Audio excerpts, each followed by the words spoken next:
Hi, we're the Foolish Couple. I'm Andrew. And I am Minna. And we're functional nutrition specialists and lifestyle coaches. We created Foco Academy to help people achieve whole life success by applying the success principles to 3 areas of life that money can't buy, which is your health, time, and love, your relationships. We started releasing our Boost Your Immunity blog series in response to the coronavirus. So what do we think are important for boosting your immune system? First thing is to know your numbers. We started off by talking about metabolic efficiency and how it's so important to track your health numbers and what your optimal numbers should look like. In the second episode, we talked about fear. You're probably aware of how fear can heighten your stress level, but fear could also lower your immune system. To help you face your fears, we included an exercise in episode 2 that may help you release those fears. In the third episode, we talked about what we should be stocking our food shelves with, to buy fresh and whole fruits and vegetables, to shop the colors of the rainbow, and to eat less of the processed dull white and brown stuff, all that boring stuff with no color. We included a downloadable PDF for you for what to shop for. In the last episode, we talked about how over-sanitizing your home may actually cause more problems with your health. Well, today we're going to talk about the importance of exercise when you're 50 and over. And that's us. That's us. If there's one thing this shelter-in-place has taught us, it is that we need to move. Being stuck inside a home is hard. We want to go out, we want to get some sun, we want to move around, and mobility is even more important if you are, like us, over 50. Recently, a study published by the CDC Mobility and Mortality Weekly Report, it's reported that about 90% of patients with COVID-19 that were hospitalized had one or more pre-existing conditions. The more common was hypertension, which is 49.7%, obesity, 48.3%, chronic lung disease, 34.6%, diabetes, 28.3%, and cardiovascular disease, 27.8%. There were more men than women at 54%. So maybe you don't have any pre-existing conditions, but if you're over 50, like us, then age also puts you at a high risk. 74.5% was over 50, with the highest rate for those over 65 years old. Those are pretty scary statistics because I have a lot of friends in our age group. Our parents, our grandparents, maybe not our grandparents, but some of us grandparents. Anyways, most of us have been stuck at home for over a month now, and I'm sure that has disrupted a lot of our daily rituals, especially our physical activity. Since the shelter in place, we have been encouraged to stay at home and only go out for essential services such as grocery shopping, getting prescriptions, your gas, or going to the bank. Getting exercise was not one of the essential services, and it should be. Now you mentioned that our daily rituals are disrupted, and that actually includes a lot of the daily physical activities that we normally do. Before shelter in place, there is so much physical activity that we take for granted, like the daily walks around the parks, walking to take the public transit, walking from work to parking lot, taking stairs at work.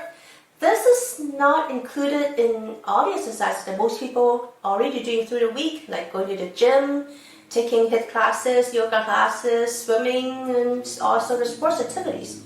You no longer have drop-in basketball games, tennis, or bowling. Now, studies have shown that reduced physical activity can affect our health, especially older people and those with chronic conditions. Physical inactivity has been linked with obesity, coronary heart disease, type 2 diabetes, and cancers. This list sounds familiar, right?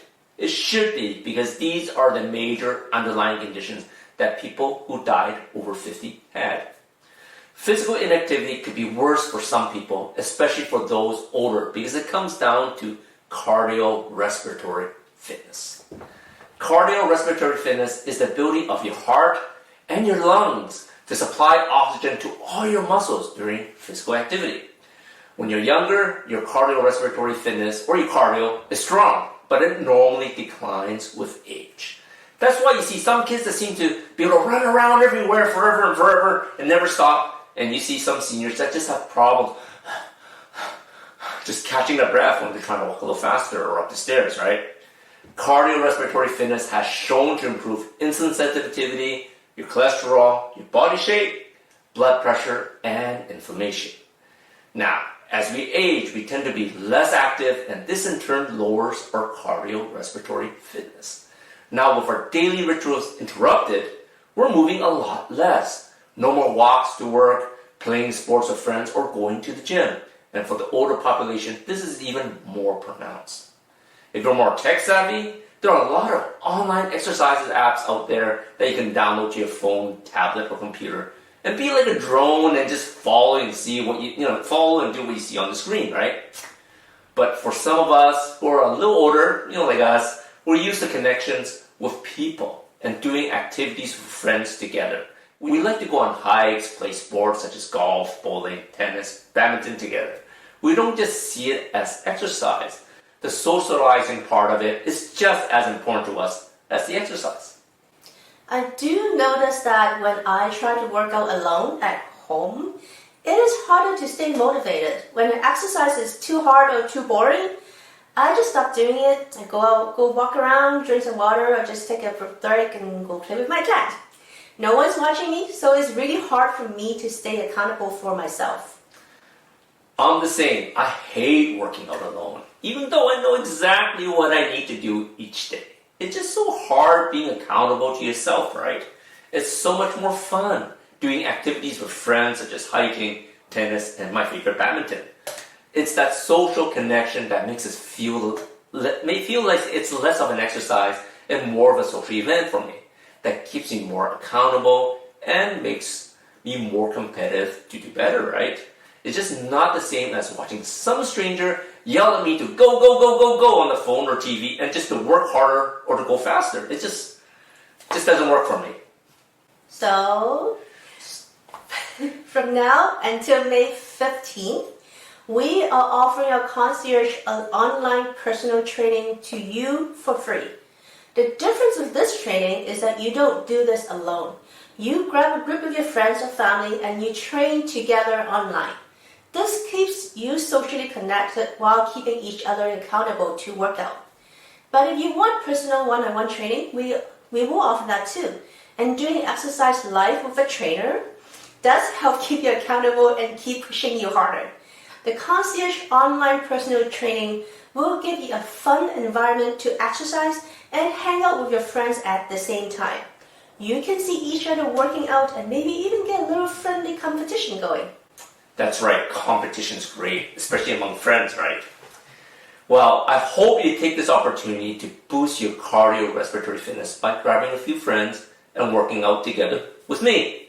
I would love to get to know each of you better and looking forward to seeing each and every one of you in our Concho's workout session soon. Click the link to book your free sessions now. If you missed any of our first 3 episodes, make sure you watch them and get our free gifts. Download our free metabolic efficiency list and also learn more about our digestive health, which is so important to your immune system, in our free Gut Matters ebook, and how chronic inflammation in your cells can cause you to be immunocompromised in our free webinar in the links provided. In the next episode, we're going to talk about vitamin D deficiency and what problems that can cause, especially with your immune system. Till next time, love what you live and live what you love.